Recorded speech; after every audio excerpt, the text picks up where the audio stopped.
आरती आप बताओ, लैक्टीन का एग्जाम्पल क्या होगा? कर्क्यूमिन क्या है? ड्रग्स है। ठीक है बेटी, आप बताइए कोडीन मॉर्फिन क्या होगा? अल्कलॉइड्स। पिगमेंट्स का एग्जाम्पल बताइए।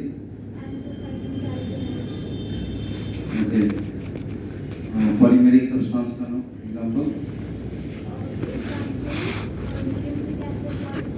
Polymeric secondary metabolite, polymeric secondary metabolite का एग्जाम्पल है। ठीक है, सेलुलोज और गम रेजिन ये सब होगा पॉलीमेरिक सब्सटेंस। ठीक है बेटा, मूवी नाम बताओ। टॉक्सिन का एग्जाम्पल बताइए। नीचे देख करके नहीं, यहाँ पर हाँ लिखा ही नहीं मिला। क्यों नहीं लिखा? कल ही बताया था ना।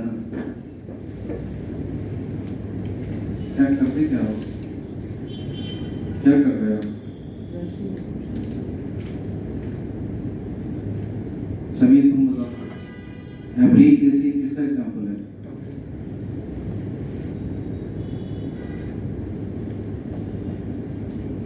और एंथोसाइनिन किसका एग्जाम्पल है?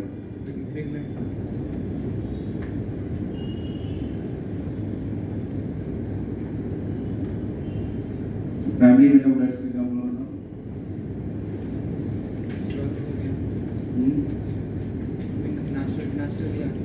कौन सा?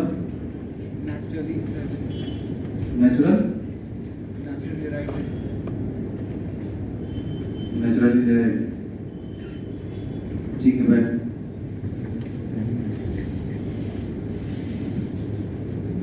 तुम बताओ, लेमन ग्रास ऑयल जो होता है वो क्या किस टाइप का एग्जाम्पल होगा सेकेंडरी मेटाबोलाइट का?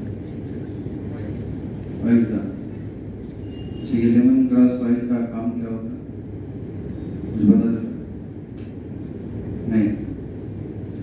प्लांट में जो फ्लावर्स या लीफ का जो स्मूथनेस होता है, मतलब उसका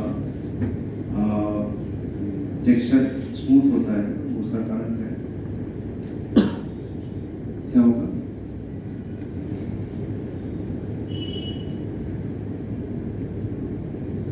टर्पिनॉइड्स किसका एग्जांपल है?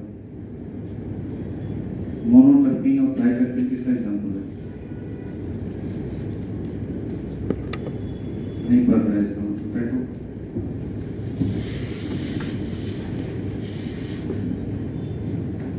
तो हम लोग इसमें केमिकल एनालिसिस को देखा था, यानी सेलुलर पूल के बारे में हम लोग देख रहे थे। तो सेलुलर पूल का दो एनालिसिस कहा था, एक केमिकल एनालिसिस होता है और एलिमेंटल एनालिसिस। तो केमिकल एनालिसिस में हमने देखा था कंपोजिशन, मैक्रोमोलेक्यूल और माइक्रोमोलेक्यूल्स का। जब भी अगर पूछा जाएगा सेलुलर पूल में या एनिमल टिश्यू में या किसी भी लिविंग टिश्यू में ऑर्गेनिक इनऑर्गेनिक का रेशियो क्या होता है, तो 1:9 रेशियो देखा जाता है। और इनऑर्गेनिक एंड ऑर्गेनिक ये कंपोनेंट इस रेशियो के फॉर्म में डिस्ट्रीब्यूटेड होता है सेलुलर पूल में। और हमने यहाँ पर केमिकल एनालिसिस और एलिमेंटल एनालिसिस देखा था। Chemical analysis actually compound analysis को रिप्रेजेंट करता है और दूसरा एलिमेंटल एनालिसिस कह रहे थे। ये दो एनालिसिस एक्चुअली यहाँ पर स्टडी करना होता है। कंपाउंड एनालिसिस का ये एक ऐसा एनालिसिस है जो एक्चुअली अभी हमने देखा था कि लिविंग टिश्यू को लेकर के उसको ग्राइंड करके उससे फिल्ट्रेट, इंजेक्टेड जैसे कंपोनेंट मिला। तो किसी में इनऑर्गेनिक है, किसी में ऑर्गेनिक है। ऑर्गेनिक है तो माइक्रो है और मैक्रो है, इस तरह का फॉर्म होता है। ये इनऑर्गेनिक ऑर्गेनिक कॉन्स्टिट्यूएंट्स का है जो आइडिया होता है वो प्रोवाइड कौन करेगा? Compound analysis. यानी जब केमिकल एनालिसिस या कंपाउंड एनालिसिस किया जाता है सेलुलर पूल का, तो हमें केमिकल कॉन्स्टिट्यूएंट्स का पता चलता है। और एलिमेंटल एनालिसिस जब करते हैं तो लिविंग टिश्यू का एलिमेंटल कंपोजिशन के बारे में पता चलता है। तो इस तरह का केस आपको इसमें देखा जाता है कि कंपाउंड एनालिसिस अगर कहेंगे तो ये देता है, gives an idea of kind of inorganic and organic constituents of living tissue। इस तरह का आइडिया प्रोवाइड करेगा। एलिमेंटल एनालिसिस जो होगा ये देता है, gives an idea of elemental composition, elemental composition of living tissue। Elemental composition of living tissue like carbon present है, हाइड्रोजन है, ऑक्सीजन है, नाइट्रोजन है, फास्फोरस है, सल्फर है, क्लोराइड है, ऐसे कंपोजिशन इसमें प्रेजेंट है। इस तरह के आइडिया को देने का काम करता है एलिमेंटल एनालिसिस। इसी एलिमेंटल एनालिसिस से हमें पता चलता है, जैसे सेम ईयर में क्वेश्चन था पीएमटी में और यूपीएससी में, दोनों में क्वेश्चन एक कॉमन क्वेश्चन था, लैंग्वेज डिफरेंट था। यूपीएससी में क्वेश्चन पूछा गया था तो पूछा था most abundant element in human body, most basic element in human body. और पीएमटी में क्वेश्चन आया था तो दिया था most basic element in plant life. Question में सिर्फ इतना ही चेंज है, यूपीएससी में ह्यूमन बॉडी पूछा और वहाँ पे प्लांट लाइफ। तो जो यूपीएससी वाले बच्चे थे मैक्सिमम कोई कैल्शियम करके आया, कोई आयरन करके आया। पीएमटी वाले बच्चे जो है वो उसमें भी बहुत सारे बच्चे, कोई कार्बन के, कोई नाइट्रोजन के, इस तरह का। तो यहाँ पर इसी एलिमेंटल एनालिसिस से हमें पता चलता है कि लिविंग टिश्यू में एक्चुअली कौन सा एलिमेंट एबंडेंट होगा और कौन सा एलिमेंट बेसिक होगा। तो एलिमेंटल एनालिसिस में आपको बताया जाता है कि ये बताता है हमें कि most basic element of life हमने लिखा है, most basic element of life. ये चाहे प्लांट का पूछ दे, एनिमल का पूछे, ह्यूमन का पूछे, सबका एक कॉमन एग्जांपल होगा कार्बन।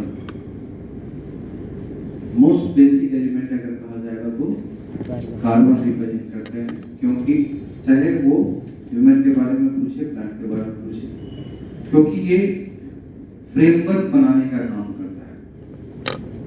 फ्रेमवर्क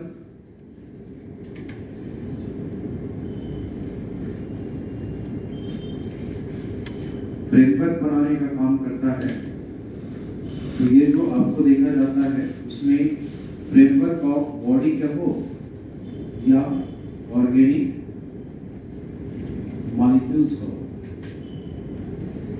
ऑर्गेनिक बायोमॉलिक्यूल्स जो होता है उसके फ्रेमवर्क बनाने का काम करता है। तो जो भी हमारा बॉडी का कंस्ट्रक्शन है वो कार्बन से होता है, तो फ्रेमवर्क उसी के ऊपर डिपेंड करता है, इसलिए मोस्ट बेसिक एलिमेंट होगा। Most abundant element of life कहा जाएगा तो कहेंगे oxygen. Most abundant element oxygen, जैसे मोस्ट अबंडेंट केमिकल सेल का कहा था वाटर, उसी तरह से मोस्ट अबंडेंट एलिमेंट कहा जाएगा लाइफ का, तो ये ऑक्सीजन रिप्रेजेंट करेगा। एलिमेंटल एनालिसिस बताता है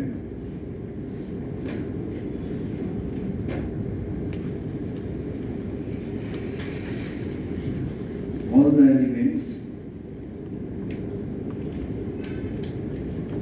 present in sample of earth crust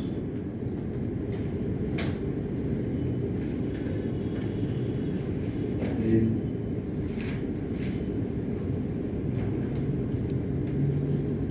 also present in sample of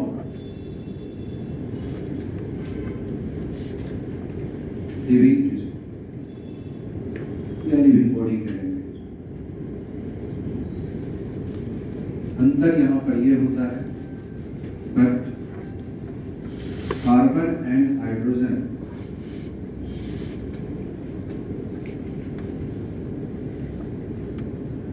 और bonded by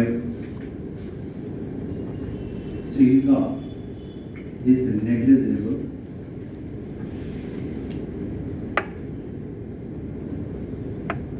in living system। Non living system या अर्थ क्रस्ट के कंपेयर में यहाँ पे अगर कहा जाएगा कि जो जब एलिमेंट का एनालिसिस किया जाता है तो अर्थ क्रस्ट का और लिविंग बॉडी का जब ये एनालिसिस किया जाता है तो दोनों में सेम एलिमेंट्स पाए जाते हैं और दोनों में सेम एलिमेंट्स है, लेकिन उस एलिमेंट्स में सिर्फ कंसंट्रेशन में डिफरेंस होगा। ये कार्बन हाइड्रोजन जो होगा वो लिविंग में ज़्यादा होगा, सिलिका अर्थ क्रस्ट में ज़्यादा होता है, लिविंग बॉडी में नेग्लिजिबल होता है। तो ये आइडिया हमें एलिमेंटल एनालिसिस से पता चलता है। कंपाउंड एनालिसिस जो है हमें आइडिया देता है वेट के बारे में। वेट का मतलब हो गया fresh weight of living tissue. ये आपको fresh weight of living tissue, किसी भी लिविंग टिश्यू का सैंपल ले लें, चाहे लीवर हो, लीफ हो, कोई भी पोर्शन है, उसका जो फ्रेश वेट होगा उस वेट को हम लोग वेट का रिप्रेजेंट करते हैं। तो जस्ट वो एक ओरिजिनल स्टेट को रिप्रेजेंट करता है। ड्राई वेट की हम बात करते हैं तो ड्राई वेट का मतलब हो गया dehydrated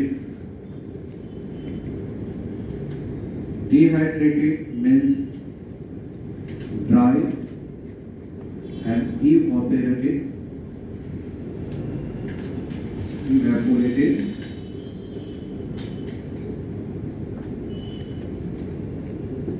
living tissue.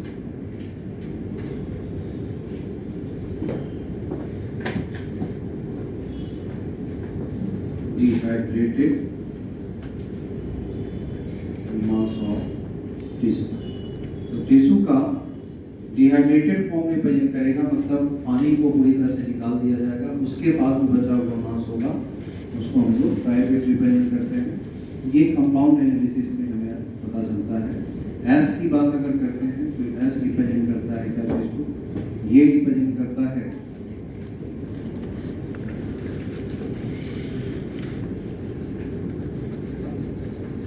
inorganic remains of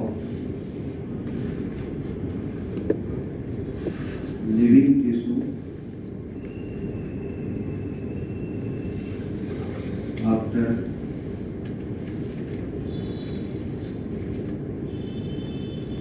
complete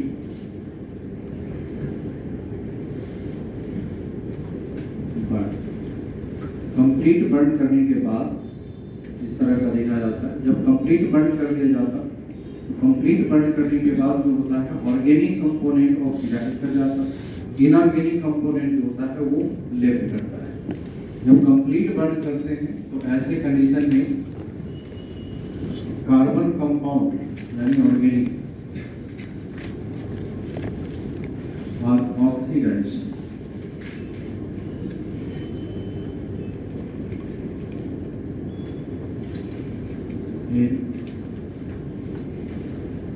gases form, जैसे CO2 के रूप में, वाटर वेपर के रूप में, इस सब में एंड रिमूव, ये रिमूव हो जाता है।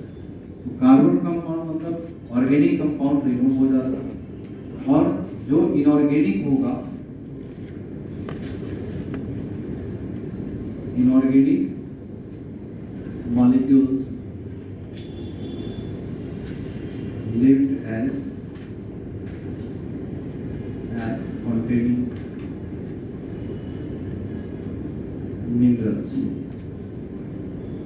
मिनरल्स देखा जाता है, जैसे कैल्शियम हो सकता है, मैग्नीशियम हो सकता है, इस तरह के कंपोनेंट्स के रूप में ये रहता है।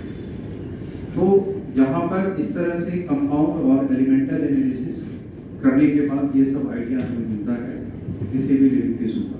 तो लिविंग टिश्यू में केमिकल किस तरह का एग्जिस्ट करता है, उस तरह की चीज़ों को पता हम chemical compound analysis, elemental analysis से कर सकते हैं, उसके स्टेट्स को हम पता लगा सकते हैं।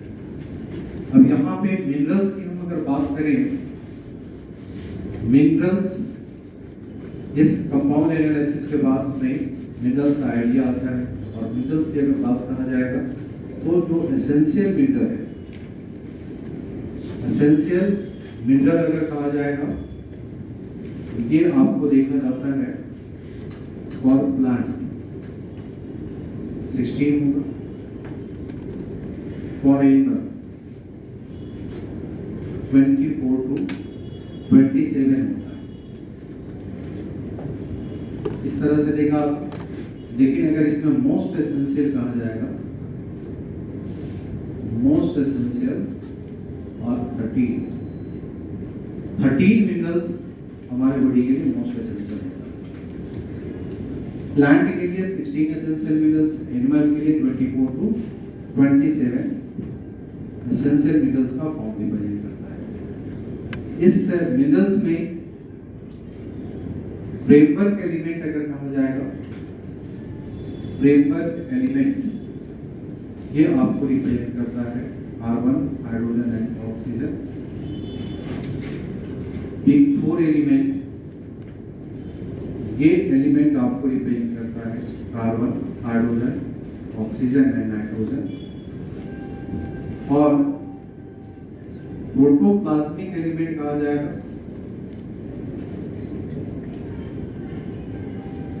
प्रोटोप्लाज्मिक एलिमेंट्स 6 एलिमेंट होता है, जो carbon, hydrogen, oxygen, nitrogen, phosphorus and sulphur represent करेगा।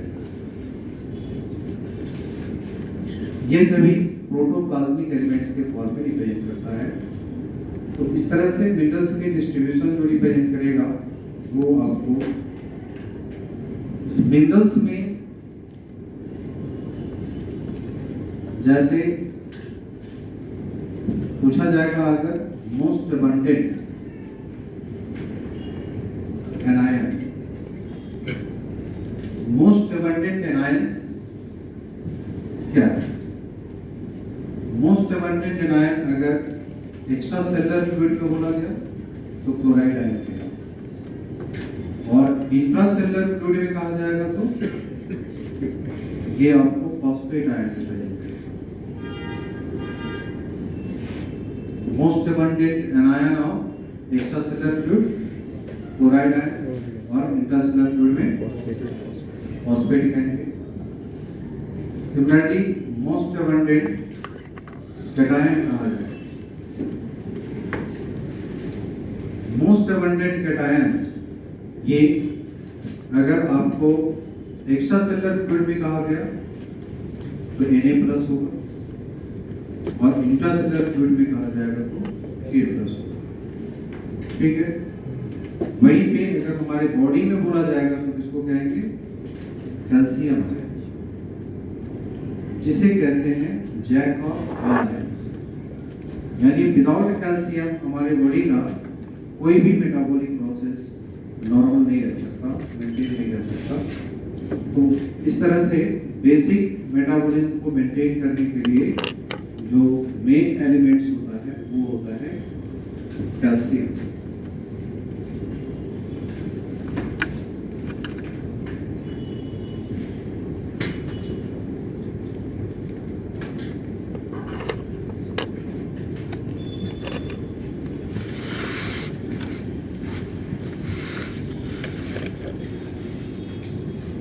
जैसे कैल्शियम की बात हमने किया, ये आपको इसके फंक्शन के आधार पे कहते हैं इसको jack of all ions and most basic minerals. Body का jack of all and most basic mineral के फॉर्म में कैल्शियम को रिप्रेजेंट करते हैं। इसमें इसका जो रोल होता है ये मेंटेन करता है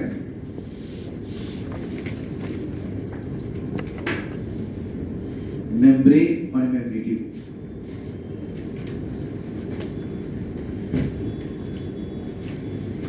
इसका इंपोर्टेंस ये है कि आपका जितने भी मेटाबोलाइट्स है सेल के अंदर या बाहर मेंटेन होता है, उसको मेंटेन करने के लिए मेम्ब्रेन का परमेबिलिटी रिटेन करना जरूरी होता है।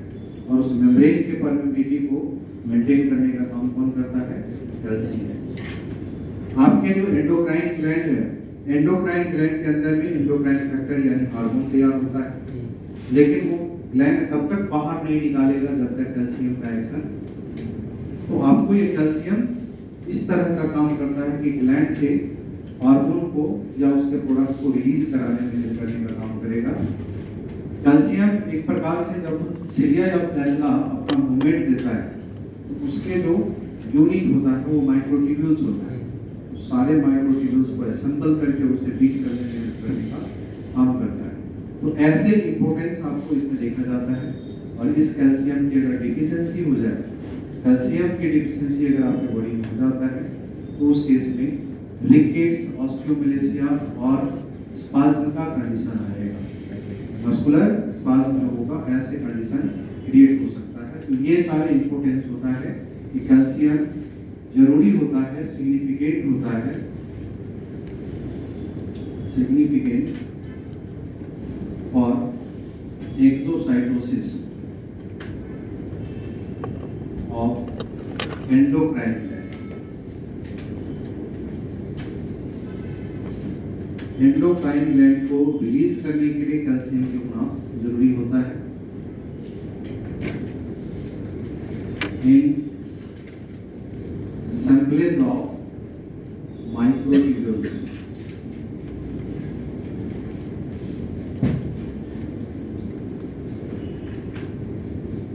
or beating of cilia flagella।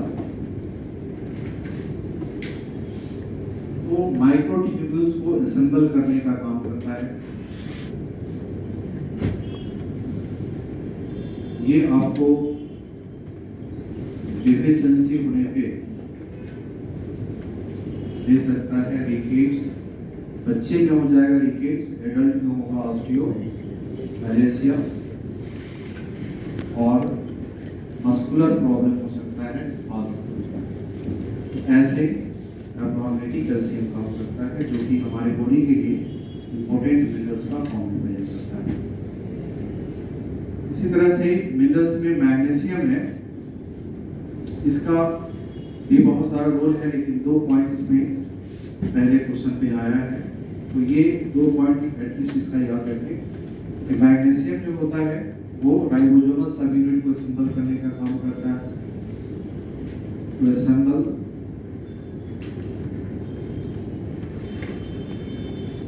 Ribosomal सब यूनिट्स, राइबोसोमल सब यूनिट्स को असेंबल करने का काम करता है।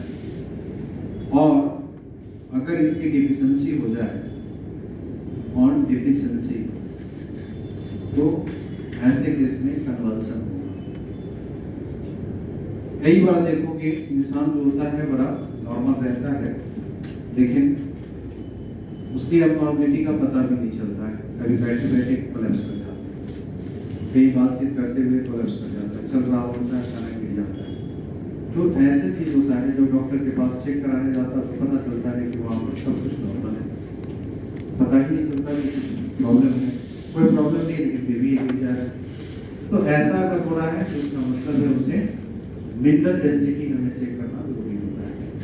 यहाँ पर ये प्रॉब्लम होता है, मैग्नीशियम मेन कारण होता है कि अगर ऐसा सिचुएशन हो रहा है तो इसका मतलब मैग्नीशियम की डिफिशिएंसी के कारण इस प्रकार का सिचुएशन आता है। आयरन की अगर बात करें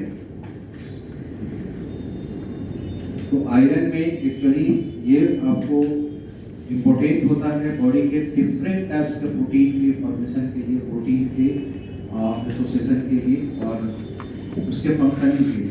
खास करके अगर ब्लड प्रोटीन कहा जाए तो जैसे नेगेट होता है। इस कारण से ये रीयूजेबल मिनरल होता है। रीयूजेबल मिनरल्स हमारे बॉडी के लिए अगर कहा जाएगा, ह्यूमन बॉडी के लिए, तो ये आपको आयरन रिप्रेजेंट करता है। और इसका रीअब्जॉर्प्शन अगर कहा जाएगा तो रीअब्जॉर्प्शन प्रमोट करने का काम करता है।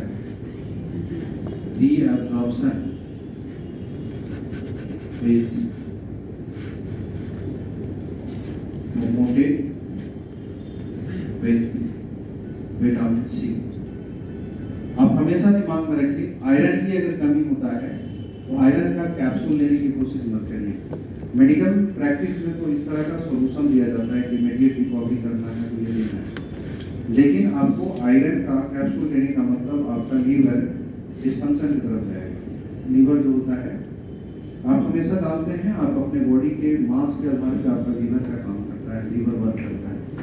जो इंसान, सपोज करिए आप लोगों में से किसी का बॉडी का वेट BMI जरूरत से ज़्यादा हो गया है, जो होना चाहिए किसी स्टेज में उससे ज़्यादा हो गया, वो लंबे समय तक रह गया। BMI अगर ज़्यादा है तो इसका मतलब ये समझिए, अगर आपका एज 16 साल का है, 16 ईयर का एज है, लेकिन आपका BMI 10 kg प्लस है, इसका मतलब 16 प्लस 10 26 ईयर का एज हो गया आपका। इसका आपके लीवर का, आपका एज कितना है? 16 साल का, लीवर का एज कितना हो गया? 26 ईयर। मतलब आपका लीवर पुराना होता जाता है। इसलिए हमारे बॉडी को ओबीज होना ये इफेक्ट करता है किसके ऊपर? लीवर के ऊपर। यानी हमारा बॉडी जो होता है वो पूरे बॉडी का, एक तरह से आप लीवर को ये कह सकते हैं, ये आपका CA चार्टर्ड अकाउंटेंट है आपको। अगर आपने कोई भी चीज नॉर्मल वे में लिया है, एडिशनल लिया है, ऐसे कंडीशन में आपका ये CA इनकम टैक्स लगा देगा। मतलब कहने का सेंस, आप लीवर को जो रिक्वायर्ड अमाउंट है हर चीज का कभी दीजिए, ना वो कम चाहता है ना ज्यादा चाहता है। आप समझते हैं जिसको हार्ट अटैक आता है तो लोग ये समझता है कि हार्ट की प्रॉब्लम किसके कारण हुआ है, हम ज़्यादा कोलेस्ट्रॉल ले लेते हैं, ज़्यादा फैट खा लिया है, इसके कारण हो गया है। फैक्ट ये है, आप लीवर का डिसफंक्शन कर दिया है। आपको कि लीवर से हार्ट का क्या रिलेशन है? यहाँ पर लीवर का फंक्शन अगर कमजोर हो गया, ऐसे ही आपका लिपिड मेटाबॉलिज्म नहीं हो पाता है। लिपिड का प्रॉपर मेटाबॉलिज्म नहीं होगा तो ज़्यादा से ज़्यादा क्या प्रोड्यूस होगा? कोलेस्ट्रॉल। कोलेस्ट्रॉल है क्या? डिराइव्ड लिपिड है। ये डिराइव्ड लिपिड का फॉर्म होता है। तो वो लीवर जितना वर्केबल होता है, एफिशिएंट होता है, उतना ही ट्रांसफॉर्म करता है कंपाउंड को। तो अब आप क्या करते हैं, जैसे आपको थोड़ा सर दर्द होता है, हेडेक होता है, बॉडी पेन होता है, तुरंत जाकर के मेडिसिन गए, जो थोड़ा बहुत मेडिसिन जानता भी ना, कहता है कभी फीवर आया तो कहता है कालपोल दे, पैरासीटामोल दे दो, कुछ भी ऐसा लगा, बॉडी पेन है, ले लिया, सीधा लेकर के खा लिया। ये आप ये नहीं जानते हैं कि इसका एडवर्स इफेक्ट पढ़ोगे जाकर के आगे, तब जाकर के एक्चुअली वो पढ़ नहीं पाता है लोग। हरिसन की मेडिसिन की बुक है, उसमें हर एक्सपेरिमेंट को आपको क्लियर बता के दिया है। सिंपल लोग जनरली मेडिकल कॉलेज में जाने के बाद लोग संभाल नहीं पाता तो रॉबिन्सन पर के काम निकाल देता है, लेकिन अगर आप उस बुक को अगर सही से कोई स्टडी करता है तो पता चलता है। कभी भी कोई हमारे फादर, अगर कहा जाए कि एलोपैथिक मेडिसिन का फादर कौन है? हिप्पोक्रेट्स है। हिप्पोक्रेट्स ने खुद कहा है कि कभी किसी ट्रीटमेंट में हमें फर्स्ट प्रेफरेंस किसी ड्रग्स को नहीं लेना है। पेशेंट का ट्रीटमेंट काउंसलिंग से होना चाहिए। उसके काउंसलिंग का मतलब होता है उसके लाइफ स्टाइल के बारे में उसे बताना पड़ता है। फर्स्ट विजिट में पेशेंट को कभी भी कोई ड्रग्स रिकमेंड नहीं करना चाहिए। अगर ये ड्रग्स रिकमेंड कर रहा है तो इसका मतलब वो डॉक्टर इनएफिशिएंट है। किसी भी कंडीशन में डॉक्टर इनएफिशिएंट है, वो अपने आप को इनकैपेबल है टू ट्रीट। तो ऐसा इसमें हिप्पोक्रेट्स का कहना है। हिप्पोक्रेट्स रिकमेंडेशन में यही बताता है कि हमें उस तरह से लाइफ स्टाइल को क्योर करके उसके डिजीज को 99% डिजीज को क्योर किया जा सकता है। तो यहाँ हम लोग तो कहते हैं कि ये मैक्सिमम जो कंडीशन देखा जाता है कि हर मेडिसिन का एक इफेक्ट है। जैसे आप देखा होगा कि डॉक्सीसाइक्लिन खूब चला है कोविड के टाइम में, जबरदस्त चलता जा गया, डॉक्टर चलाते चला गया एकदम दांत स्क्रीन पे। तो कई लोग मरा है उसमें ओवरडोज ऑफ द मेडिसिन के कारण, वायरस से ज्यादा मेडिसिन का ओवरडोज हो गया। मतलब ऐसे सिचुएशन में ये ऐसा फियर लोगों के अंदर था। मैं भी यहाँ था, यहाँ से निकलने की कोशिश कर रहा था, मेरा फ्लाइट कैंसिल हो गया था, जाने के लिए मुश्किल हो गया था, तो ट्रेन से जाना था। वैसे सिचुएशन में यहाँ बिना उसका सर्टिफिकेट का जाने नहीं दे रहा था। मैंने भी यहाँ टेस्ट के लिए डाला था। रास्ते में यहाँ से जा करके एक आगे का कुछ स्टेशन का नाम है उसका, वहाँ तक पहुँचे तो मेरा रिजल्ट आया, मैं भी कोविड पॉजिटिव। अब ऐसे सिचुएशन में आप कोविड पॉजिटिव का ट्रेन से जा रहे हैं, अब दिमाग में आया कि भाई अब यहाँ से वायरस लेकर के जा रहे हैं घर पे, अब वहाँ जाने के बाद अब फिर फैमिली में रहेंगे साथ में, तो उसको भी सबको फैलाएंगे। फिर अब ऐसा सेंसिटिव सिचुएशन है कि लोग डर से ज़्यादा मर रहा है। मैंने सोचा कि चलो ठीक है, कोई बात नहीं, किसी को शेयर नहीं करना। ये घर पे पहुँचने के बाद भी हमने एक शब्द किसी को कुछ बताया नहीं कि मेरे को क्या है, और सबके साथ रहे। लेकिन उसके बाद क्या किया कि उसके लिए क्या प्रिकॉशन होता है वो मैंडेटरी कर दिया घर में, ये सबको अर्ली मॉर्निंग और इवनिंग में मैंडेटरी है इसको लेने का, और एकदम फिक्स वो कर दिया, कोई मेडिसिन नहीं, कुछ नहीं। और फिर ये लेते हुए 15 दिन के बाद फिर से एक बार सभी फैमिली मेंबर को एक बार हमने टेस्ट कराया कि मैं कुछ ऐसा प्रोग्रेस न करता चला गया। देखते हैं कितने कितने लोगों ने स्प्रेड किया है। तो ऐसा सिचुएशन हुआ कि 15 डेज के बाद ना मेरे में था, ना किसी फैमिली में। तो ये जरूरी होता है, मेडिसिन से ट्रीटमेंट की जरूरत नहीं है। अभी हमारे यहाँ नांदेड़ में एक जिनका एज लगभग 80+ है, और उन्होंने कॉल किया कि सर ऐसे ऐसे सिचुएशन है, मैं कोविड पॉजिटिव हूँ और बहुत ज़्यादा मुझे ब्रीदिंग का इसका प्रॉब्लम हो रहा है, तो मैं हॉस्पिटलाइज हो गए तो रिटर्न नहीं आएंगे। क्योंकि फैमिली वाले हमसे पूछे ना कि हॉस्पिटलाइज किए तो रिटर्न नहीं आएंगे। सो बेटर है अपने दिमाग में माइंडसेट कर लीजिए कि ऐसे भी रिटर्न नहीं आना है, और अगर यहाँ पे रिकवर होगा तो होगा, नहीं तो यहाँ से भी चले जाएं। तो ऐसे सिचुएशन में बेटर है कि बाहर जाकर के आपको इस तरह का सिचुएशन हो वो मत करिए, घर में ही रहने दीजिए, आइसोलेट करके रखिए, सैनिटेशन उनको प्रोवाइड करिए, और जो बता रहा हूँ वो इंस्ट्रक्शन पे उस पर काम करिए। उनके ब्रीदिंग का सिचुएशन बहुत ज़्यादा, और ऐसे सिचुएशन में बहुत माइनर जो मेडिसिन का इतना डोज दे दे करके परेशान हो जाते हैं, और उस सिचुएशन में लोगों का ऑर्गन का डिस्फंक्शन होने से, और डॉक्सीसाइक्लिन पे हम बता रहे थे, क्लियर बताया गया है एक्सपेरिमेंट में कि डॉक्सीसाइक्लिन का बैक्टीरियन डीएस पे डॉक्सीसाइक्लिन पे एक्सपेरिमेंट हुआ। आपको पता है कि पहला ये डोज सबसे पहले यूज किया गया काऊ के ऊपर एक्सपेरिमेंट करते समय, और काऊ में जब ये दिया गया तो काऊ में देने के बाद उसका ऑब्जर्वेशन 1.5 मंथ के बाद उसका ओवरडोज कर देने के बाद काऊ का डेथ हो जाने के बाद जो काऊ डेथ कर चुका था उसके किडनी को अल्सर से खिलाया, ठीक है, अल्सर को टैग लगा करके खिलाया गया कि आइडेंटिफाइड हो कि यही अल्सर उस किडनी को खाया। जो अल्सर किडनी को खाया उस अल्सर का भी डेथ हो गया।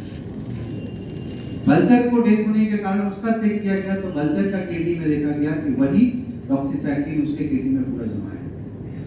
मतलब कहने का सेंस है कि जो हम मेडिसिन देते हैं उसका बायोमैग्निफिकेशन इतना ज़्यादा होता है कि हम किसी एक डॉक्टर के पास जाते हैं और वो बोलता है ये टैबलेट ले लो, आपको ठीक नहीं होता है तो आप रिटर्न उस डॉक्टर के पास नहीं जाते हैं, किसी और डॉक्टर के पास जाते हैं, और वहाँ जाने के बाद आप बताते हैं कितना दिन ट्रीटमेंट चला है, और फिर वो डॉक्टर भी क्या करते वो बैग का लोग ईगो वाले डॉक्टर बनने के बाद ऐसे ही बहुत लोगों के पास ईगो बहुत ज़्यादा हो जाता है, वो दूसरे का प्रेस्क्रिप्शन देखता तक नहीं है, और क्या करेगा सेम मेडिसिन कंपनी बदल के लिख देता है।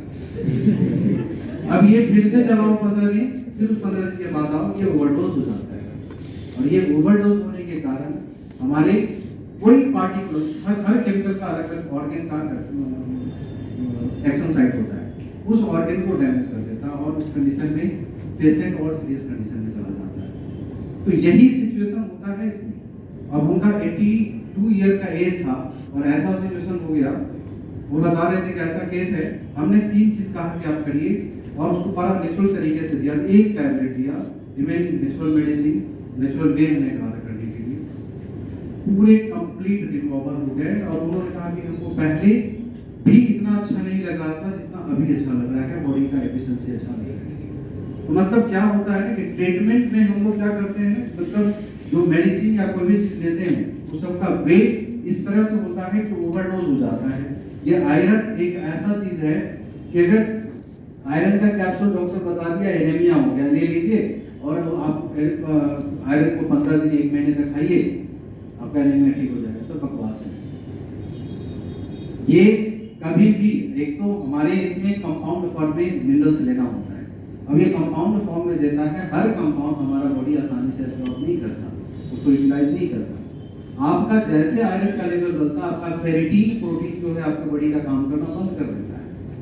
इसका मतलब जो यूजफुल आयरन आपके बॉडी का था वो भी काम करना बंद कर देता है, वो भी यूटिलाइज नहीं हो पाता। ऐसे कंडीशन में हमें डायरेक्ट नेचुरल सोर्स को लेना चाहिए। आप देखिए, मैं एक एक्सपेरिमेंट बताता हूँ, आप लोगों में से मैक्सिमम लोगों को स्पाज्म होता ही होता है। वो आप देखोगे कई बार सोए हुए रहोगे, रात में सोते समय अचानक हार्ट हो जाता है। तो हार्ट हुआ इसका मतलब क्या हो रहा है, टिटैनिंग हो रहा है, स्पाज्म हो रहा है। ये किसके कारण होता है, कैल्शियम की डिफिशिएंसी के कारण। दो कारण होता है, इधर कैल्शियम की डिफिशिएंसी रेगुलर हो रहा है तो कैल्शियम की डिफिशिएंसी है, या अगर आपका स्लीपिंग कम हो रहा है या बहुत ज्यादा हार्ड वर्क कर दिया, फिजिकल वर्क कर लिया है, तब हो रहा है, तो इसका मतलब है लैक्टिक एसिड बढ़ने के कारण, यानी मसल फैटिग हो गया। तो ये दो कंडीशन में यूजुअली होता है। अब अगर आपको कैल्शियम की डिफिशिएंसी है, मैं सिंपल एग्जांपल बताता हूँ कि आप एक पी के साइज का, मटर के साइज का चूना का, सिंपल चूना का गोली बनाइए और छाछ में डाल के पीजिए, छाछ में डालिए, उसको एवरीडे लीजिए, देखिए कैल्शियम का रिकवरी 1 वीक में कैसे होता है। आयरन का भी यही कंडीशन है। मैं अपनी बात बता रहा हूँ, मेरे यंगर ब्रदर का मैरिज था, उस मैरिज में भी इस तरह का सिचुएशन क्रिएट हुआ था। मेरे को ही हिकअप्स होना चालू हो गया था इसकी, वो हिकअप्स ऐसा हो रहा था, कारण के मैरिज में गए थे, थोड़ा किसी कारण से मैं ऐसा पॉइंट आया तो मैं वहाँ ना खाना खाया ना पानी पिया, तो कुछ नहीं हुआ था। तो ऐसे सिचुएशन में हो सकता है वो डिहाइड्रेशन और इसके प्रॉब्लम में आ गया होगा। रिटर्न आने के बाद कंटिन्यूअस हिकअप्स था। अब ऐसा सिचुएशन हो गया कि वो लगभग 12 घंटे तक लगातार हिकअप्स होता रहा। वो पानी पियो, कुछ भी करो, इलेक्ट्रोलाइट्स लो, कुछ किसी भी सिचुएशन में कोई नॉर्मल नहीं हो रहा था। तो फैमिली वाले को उधर का कंसेप्ट क्या है, विलेज में ये कंसेप्ट है कि अगर हिकअप्स कंटिन्यू, उसको अंतिम समय माना जाता है। मतलब ये लास्ट समय का पीरियड माना जाता है। सब लोग परेशान। अब ये वहाँ कहीं इधर से उधर से जितने आसपास के लोग हैं उन लोगों को बुला रहे हैं कि ठीक करने के लिए, कुछ करने के लिए। मैंने कहा कि कुछ नहीं, ये प्रॉब्लम हमें समझ में आ रहा है कि ये अगर ऐसा है, डेफिनेट है मेरा हेमोग्लोबिन फॉल कर गया होगा। इसका ऐसा लगातार होने का कारण यही है। अब ये पानी ले रहा हूँ, सॉल्ट सोल्यूशन ले रहा हूँ, इलेक्ट्रोलाइट्स ले रहा है, फिर भी रिकवर नहीं हो रहा है। तो मुझे समझ में आ गया कि हेमोग्लोबिन की कमी है। लेकिन घर वाले सब कुछ तो मान नहीं रहे। तुरंत वो गाड़ी बुक करके फिर जो है सिटी हॉस्पिटल में हमें एडमिट करने के लिए, हमने एडमिट तो नहीं करें, एडमिट नहीं करना है भाई, आप चल के आप चलो, आप उसमें देखो। ये लेकर के सीधा जो है सो मतलब जहाँ जाना था वहीं पे हमारा अस्पताल है। अब ये पहले जो है अस्पताल वाले मामले के उन लोगों को इन्फॉर्म मत करो, वो पहले इन्फॉर्म कर दिया क्या ऐसे। अब वो लोग सब इकट्ठा होकर पहुंच गए, अब सही में लगा कि मेरी विदाई होने वाली है, ऐसी सी हो गई। हमने कहा कि भाई क्या करेगा, तो सीबीसी कराया गया, ब्लड टेस्ट हुआ, आया रिपोर्ट आया, शाम में ही रिपोर्ट आया, आयरन पूरा फॉल करके मेरा हेमोग्लोबिन चला गया था 8.4 पे। अब मेल में अगर हेमोग्लोबिन इस लेवल पे चला जाएगा ऑटोमेटिकली, मेरे दिमाग में आ गया था कि वो इस यही रीजन होगा। अब इस तरह के सिचुएशन में, अब ऐसे केस में अगर और फॉल करता गया तो रियल फैक्ट है कि वो जो लोग सोच रहा है वही होने वाला है। तो ऐसे केस में फास्ट रिकवरी की जरूरत है। फिर वही जिनके यहाँ दिखाया गया, अपना वो सिरप लिखा, टैबलेट लिखा, कैप्सूल लिखा, सारे लेकर के आ गए और मुझे स्टे करना, हॉस्पिटल में कहा नहीं, हॉस्पिटल में नहीं रह सकते, बेटर है चलिए ससुराल में, वहाँ सेवा भी अच्छे से हो जाएगी। तो वहाँ उस जगह पे चले गए और मैंने उनको कहा कि आप हमें जब तक आपके पास हो खाने पीने का कुछ भी मत प्रोवाइड करो, हमें जो 2 चीज़ चाहिए वही आप हमें प्रोवाइड करिए। बस पालक का आप जो है सिरप बनाइए, जूस बनाइए, हमें वही चाहिए। और नहीं तो आप साइट्रस जूस दीजिए, मतलब ऑरेंज का जूस पिलाइए, लेमन जूस पिलाइए, वो लाइए। और उसी को हमने लेना चालू किया। मतलब 5 दिन में हमारा ये इंक्रीज करके 12.5 हो गया 5 डेज में। कोई जितना मेडिसिन टैबलेट कुछ भी था, कुछ भी हमने नहीं किया। मतलब आपको यहाँ पे हम बता रहे हैं कि ये प्रमोट होता है किससे? Vitamin C. यानी आप कभी भी घर में स्पिनच खाते हो, कभी भी आप पालक लेते हो, ऐसे टेस्ट के लिए मत खाओ। ये सब हमारा डाइट है। डाइट में कॉम्बिनेशन का होना जरूरी होता है। अब ये आप समझो कि जैसे मिल्क होता है, मिल्क को अगर मिल्क में काव घी डाल दीजिए, मिल्क से ही घी निकलता है। काव घी डाल करके अगर मॉर्निंग में पी लीजिए तो आपको आपके बॉडी का डे का कंप्लीट एंटायर डे का जो स्ट्रेंथ होता है, फिजिकल स्ट्रेंथ वो बढ़ जाता है। अगर टर्मेरिक पाउडर डाल दीजिए तो एंटायर डे में, मतलब रात तक में, मॉर्निंग तक में डिटॉक्सिफिकेशन नहीं हुआ तो बॉडी पूरा डिटॉक्सिफाई हो जाएगा। वही रात में अगर लेते हैं वही काव घी डाल करके, तो आपका उस कंडीशन में पूरे बॉडी का कफ को निकाल देगा, म्यूकस को निकाल देता है। अगर आप टर्मेरिक पाउडर डाल करके लेते हैं, मतलब हर चीज में नेचुरल ऐसे इंग्रेडिएंट है। मतलब हमने सारे एलोपैथिक का मोस्ट ऑफ द नेचुरल क्या अल्टरनेटिव हो सकता है उन चीजों पे हमने स्टडी कंपैरेटिव किया। यही कारण है कि एलोपैथिक बैकग्राउंड होने के बावजूद भी मैंने चरक भी स्टडी किया है और वेटेरिया मेडिका भी स्टडी किया है। तो रीजन यहाँ पर इस तरह से कंपैरेटिव चीजों को जानने के लिए कि रियलिटी क्या है। एलोपैथिक बहुत सुपर क्लास का साइंस है, लेकिन एप्लीकेबल नहीं होता बॉडी के लिए। उसको अप्लाई करने के लिए वे बहुत सही होना चाहिए। अगर वो सही नहीं है तो ये फिर आपका डेंजर हो जाता है।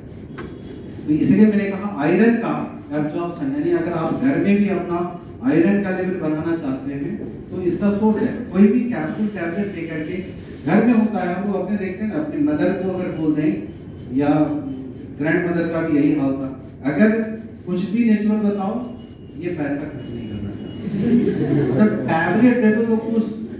मैंने कहा और इतना सारा टैबलेट ला कर दे दिया, इतना खुश हो जाएगा। तो क्या करते थे पहले, मेरे फेमर वाला प्रोडक्ट सब ला के डाल देते थे सब। और क्या डालते थे? खाली जो मिनरल्स मल्टीविटामिन से सब दे देते थे, कहते थे ये टैबलेट है।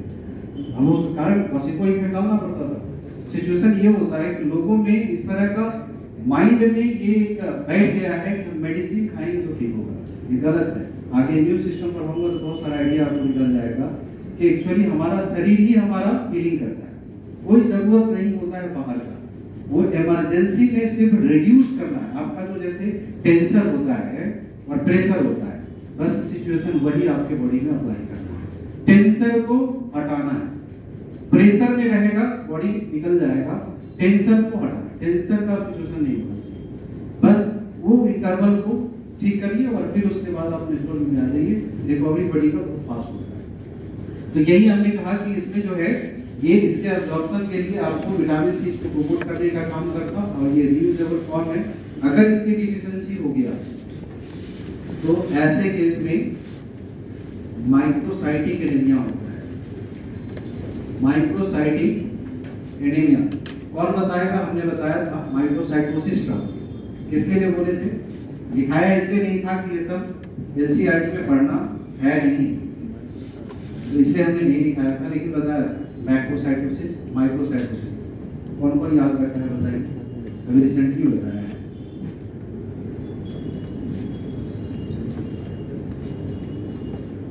सेलेनियम, इस पे अलग अलग ईयर में 3 बार क्वेश्चन आया है सेलेनियम पे। सेलेनियम एक्चुअली प्रोटेक्ट करने का काम करता है स्पर्म। स्पर्म का प्रोटेक्शन करने का काम करता और ये प्रिवेंट करता है मेल स्टेबिलिटी को। इस पर क्वेश्चन आया है हिपैटिक नेक्रोसिस को। हिपैटिक नेक्रोसिस आपके लीवर को डैमेज होने से बचाने का काम करता है। Muscular dystrophy,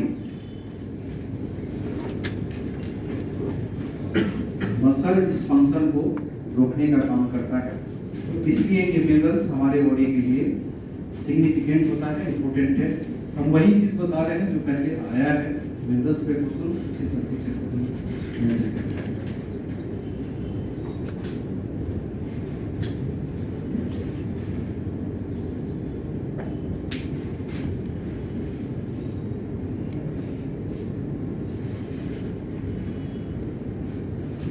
sulphur, sulphur maximum पाया जाता है इन क्रूसिफर, क्रूसिफेरी फैमिली के प्लांट्स में सल्फर आपको ज्यादा पाया जाता है। इसीलिए क्या होता है कि जैसे मस्टर्ड ऑयल है, मस्टर्ड ऑयल को अगर हम रॉ फॉर्म में लेते हैं, रॉ फॉर्म में इंटेक करेंगे तो हमारे अंदर में इंटेलिजेंसी कम हो जाएगा। और अगर उसे हम बॉयल फॉर्म में जैसे कि फ्राई बनाते हैं, तो फ्राई फॉर्म में फ्राई करने के लिए सबसे सुटेबल ऑयल होता है इसका, मतलब क्रूसिफर ऑयल जो होता है वो सबसे सुटेबल, मोस्ट सुटेबल ऑयल के फॉर्म में उसको यूज किया जा सकता है। लेकिन अगर रॉ फॉर्म में यूज करते हैं तो वो एक प्रकार से आयोडीन का डिफिशिएंसी यानी इंटेलिजेंसी रिड्यूस करने का काम करता है। तो सल्फर एक तरह से जो होता है वो डिफरेंट टाइप के कंपोनेंट में पाया जाता है, जैसे सल्फर कंटेनिंग विटामिन होता है, सल्फर कंटेनिंग अमीनो एसिड होता है, सल्फर कंटेनिंग कोएंजाइम होता है। इस पर ये क्वेश्चन आया है। तो जैसे सल्फर कंटेनिंग विटामिन कहा जाएगा तो कौन कहेंगे? Biotin and thiamine. Biotin and thiamine जो होता है ये आपका सल्फर कंटेनिंग विटामिन का form. Sulphur containing amino acid अगर कहा जाएगा तो एमसीसी करके याद कर सकते हैं, मेथिओनिन सिस्टीन एंड सिस्टाइन, ये आपको रिप्रेजेंट करता है। कोएंजाइम अगर बोला जाएगा तो ग्लूटाथियोन,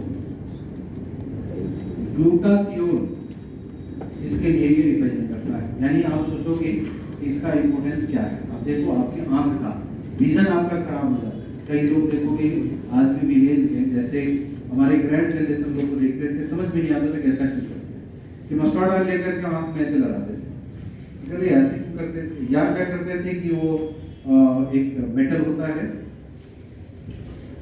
कांसा का जो बर्तन होता है उसके ऊपर वो डाल करके और फेनगुसिन यानी मेथी को घिस करके उसके बाद उससे सुरमा तैयार कर देते हैं, उसको लगाते हैं।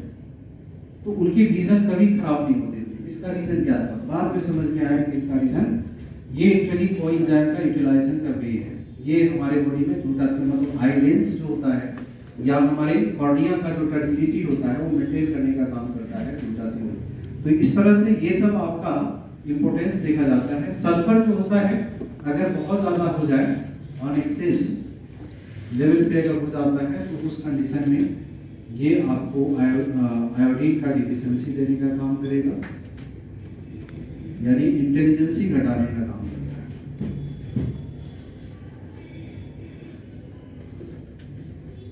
मैंगनीज जिस पर क्वेश्चन जनरली आता है कि most abundant mineral of mitochondria, यानी मैंगनीज को हम लोग कहते हैं एक तरह से most abundant mineral of mitochondria.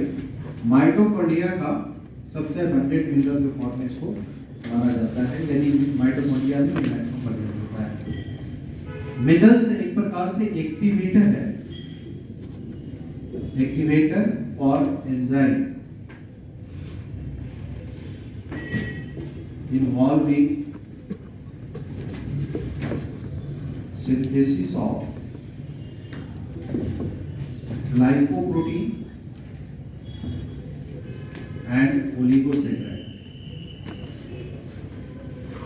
अभी हमने मिनरल्स पे ये सारे इंफॉर्मेशन दिया है, ये एडिशनल इंफॉर्मेशन है और ये जितने पॉइंट बताया है सब पीवाई, यानी पहले किसी न किसी मेडिकल एंट्रेंस में आया हुआ है। इसलिए उसको हमने बता दिया कि अगर डबिंग फ्रेम का क्वेश्चन आता तो डायरेक्ट कॉपी करता है तो उन सब चीज़ों की आइडिया आपके पास रहेगी।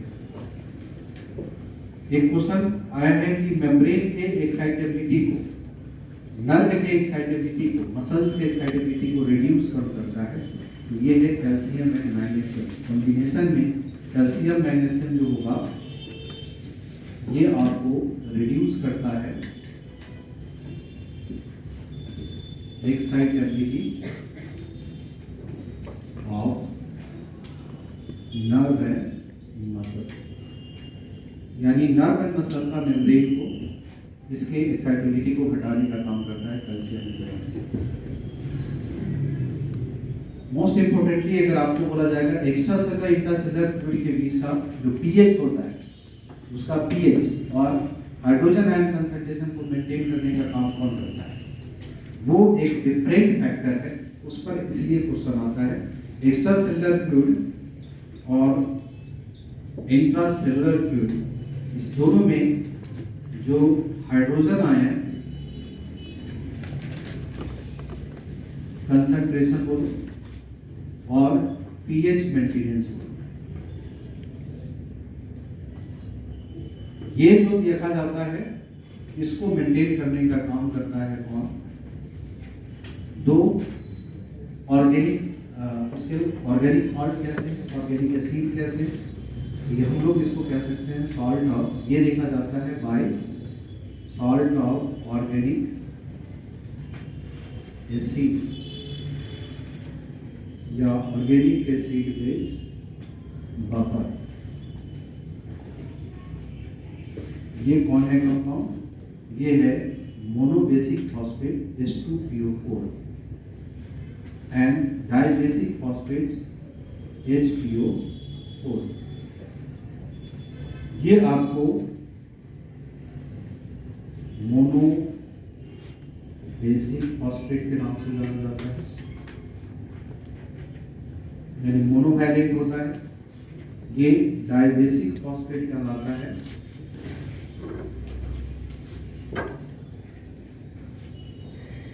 यानी इसे डाइवैलेंट कहते हैं।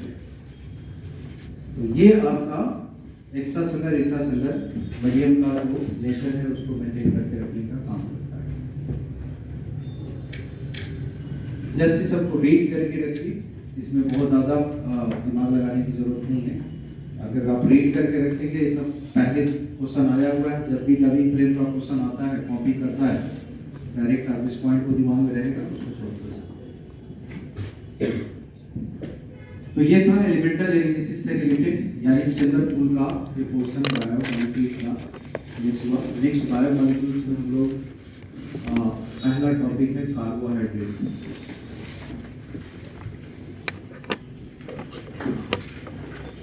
कार्बोहाइड्रेट, कार्बो का मतलब होता है कार्बन और हाइड्रेट मींस होता है वाटर। कार्बन प्लस वाटर का बना हुआ मतलब हाइड्रेटेड कार्बन, हम इसे हाइड्रेटेड कार्बन कहते हैं। तो हाइड्रेटेड कार्बन इज कार्बोहाइड्रेट। अब ये हाइड्रेटेड कार्बन में आप देखिए, एक कार्बन है, दो हाइड्रोजन है, एक ऑक्सीजन है। मतलब इसके केस में जो देखा था 1:2:1 रेशियो होता है of carbon, hydrogen and oxygen. Means composition इसका हो गया कार्बन, हाइड्रोजन एंड ऑक्सीजन, जो 1:2:1 रेशियो में प्रेजेंट होगा। ठीक है। अब इसमें क्या देखा जाता है कि जो कार्बोहाइड्रेट होता है वो एक्चुअली इसमें वाटर मॉलिक्यूल्स आपको रहता है, लेकिन आइदर हाइड्रोक्सी फॉर्म में रहेगा, एल्डिहाइड फॉर्म में रहेगा या कीटोन फॉर्म में। ऐसे कंडीशन में कार्बोहाइड्रेट को कहा जाता है पॉलीहाइड्रोक्सी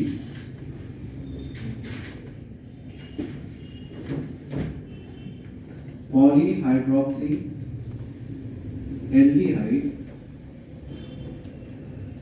और कीटोन। यानी हम अदरवाइज कार्बोहाइड्रेट को डिफाइन कर सकते हैं कि पॉलीहाइड्रोक्सी एल्डिहाइड और polyhydroxy ketone is carbohydrate. Either hydrated carbon is carbohydrate या पॉलीहाइड्रोक्सी एल्डिहाइड और कीटोन को ही कहते हैं। तो एक तरह से यहाँ पर जो इस तरह का कंडीशन देखा जाता है, नाम दिया पॉलीहाइड्रोक्सी और एल्डिहाइड और कीटोन। मतलब यहाँ पर जो इस तरह का ये मीनिंग है, इसमें बता रहा है कि मेनी हाइड्रोक्सी ग्रुप है, मेनी हाइड्रोक्सी ग्रुप है और वन आपको देखा जाता है carbonyl group, one carbonyl group. अब ये कार्बोनाइल ग्रुप आइदर एल्डिहाइड होगा या कीटोन होगा। तो इसीलिए मेनी पॉलीहाइड्रोक्सी एल्डिहाइड का मतलब मेनी हाइड्रोक्सी और वन कार्बोनाइल। अब वो कार्बोनाइल जैसा है उसी का ये कॉम्बिनेशन शो करता है। जब इस तरह का कंडीशन शो करता इसीलिए इसको हम लोग क्या कहते हैं, पॉलीफंक्शनल कंपाउंड। कार्बोहाइड्रेट को पॉलीफंक्शनल कंपाउंड कहा जाता है। तो कार्बोहाइड्रेट पॉलीफंक्शनल कंपाउंड इसलिए रिप्रेजेंट करता है कि इसमें हाइड्रोक्सी ग्रुप भी है, एल्डिहाइड ग्रुप भी है, कीटोन ग्रुप भी है। तो इस तरह से ये पॉलीफंक्शनल कंपाउंड के फॉर्म में देखा जाता है।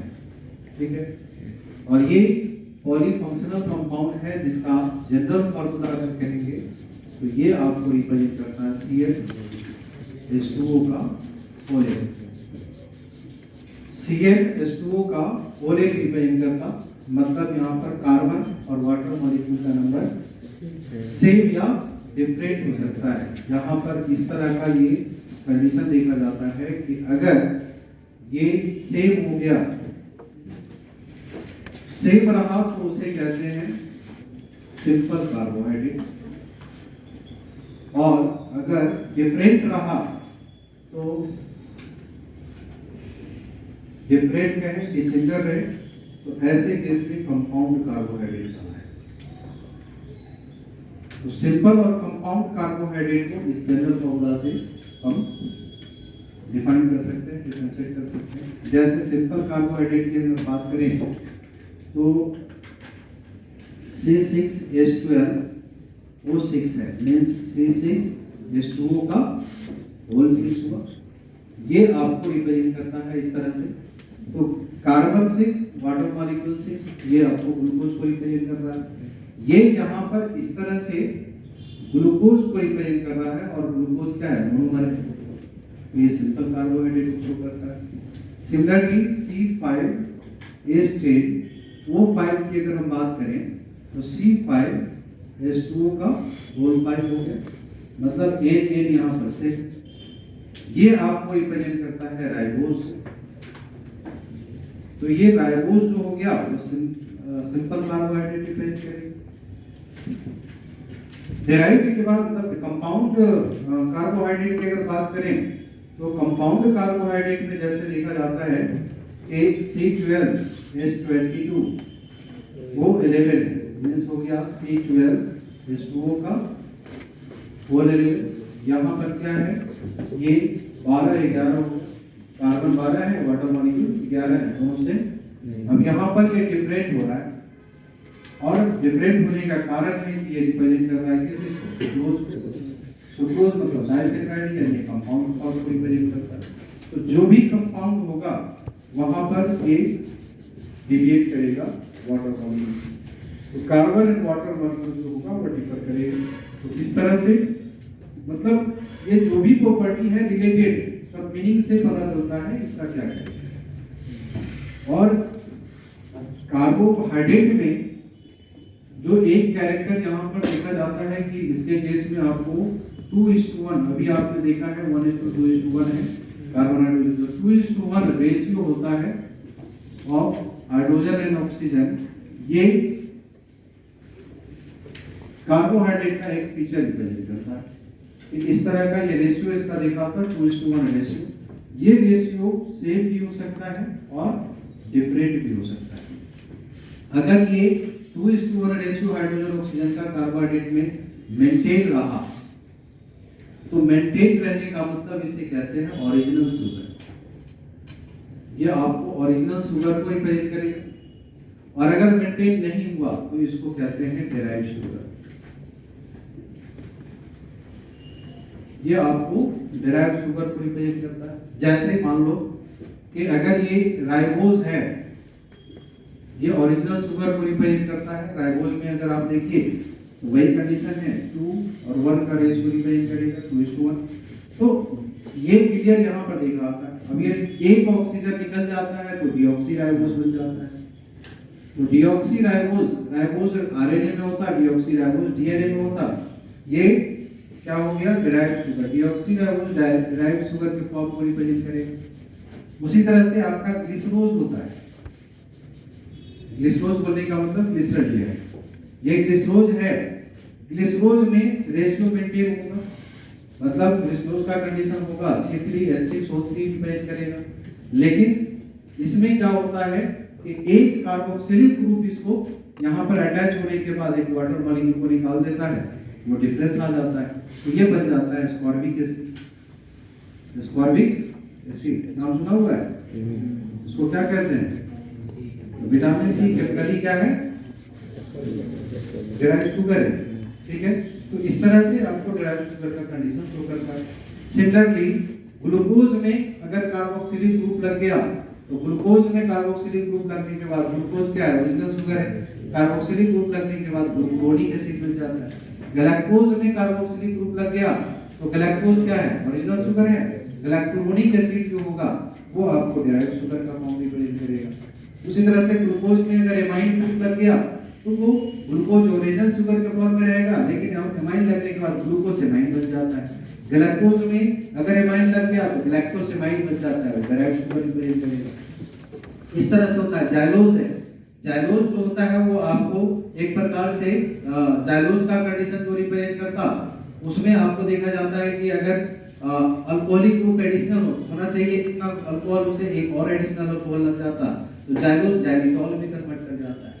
मैनोज है। मैनोज में एडिशनल अल्कोहलिक ग्रुप आ गया, मैनिटॉल में कन्वर्ट कर जाता, तो क्या होता है? शुगर अल्कोहल बन जाता है। वो सभी डिराइव्ड शुगर का फॉर्म रिप्रेजेंट करते हैं। उसी तरह से अगर आप देखिए कि अगर आपको जैसे अराबिनोज है, अराबिनोज एक प्रकार से ये पेट्रोल शुगर के फॉर्म को रिप्रेजेंट करता, तो ऐसे में क्या होता है कि वहां पर ओरिजिनल शुगर के रूप में अराबिनोज है, उसके केस में नाइट्रोजनस बेस अटैच हो जाता है, अराबिनोसाइड बन जाता है। ग्लूकोज है। ग्लूकोज में अगर नाइट्रोजनस बेस लग गया तो ये एक प्रकार से ग्लाइकोसाइड बन जाता है। ग्लाइकोसाइड कहने का मतलब जैसे स्ट्रेप्टोमाइसिन एंटीबायोटिक है, वो ग्लाइकोसाइड है, मतलब डिराइव्ड शुगर है। तो इस तरह से ये ओरिजिनल और डिराइव्ड शुगर का जो मीनिंग है वो इस तरह का देखा जाता है कि यहाँ इस रेशियो का वेरिएशन उसमें देखा जा सकता है। ठीक है, और कार्बोहाइड्रेट को मोस्ट अबंडेंट ऑर्गेनिक मॉलिक्यूल्स कहते हैं। कार्बोहाइड्रेट जो होगा is most abundant organic biomolecule of biosphere. Most abundant organic biomolecule of biosphere कहते हैं। क्यों? क्योंकि 80% कंट्रीब्यूट करता है 80% of dry weight of plant. Dry weight of plant represent करता है। इसीलिए मोस्ट ऑफ द कार्बोहाइड्रेट का सिंथेसिस किससे होता है? फोटोसिंथेसिस से। ठीक है, ग्रीन प्लांट फोटोसिंथेसिस के द्वारा बनाने का काम करेगा, और आपका ये एक प्रकार से डेली डाइट का मेजर सोर्स बन जाता है। अगर आप एनर्जी लेते हो तो एनर्जी का मेजर सोर्स क्या होता है? कार्बोहाइड्रेट। हर दिन का डाइट में बहुत सारी मात्रा में कार्बोहाइड्रेट लेते हैं। ठीक है,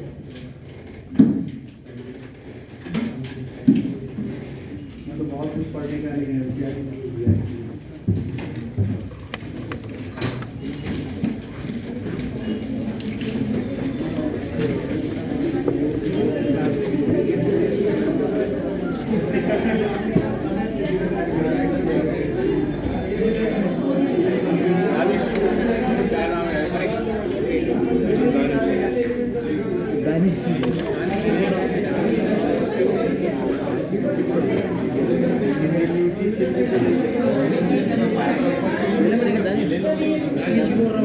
वही तो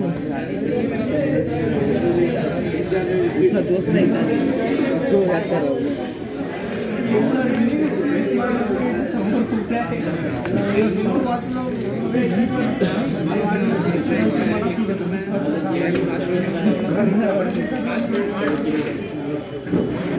आराम से लेते हो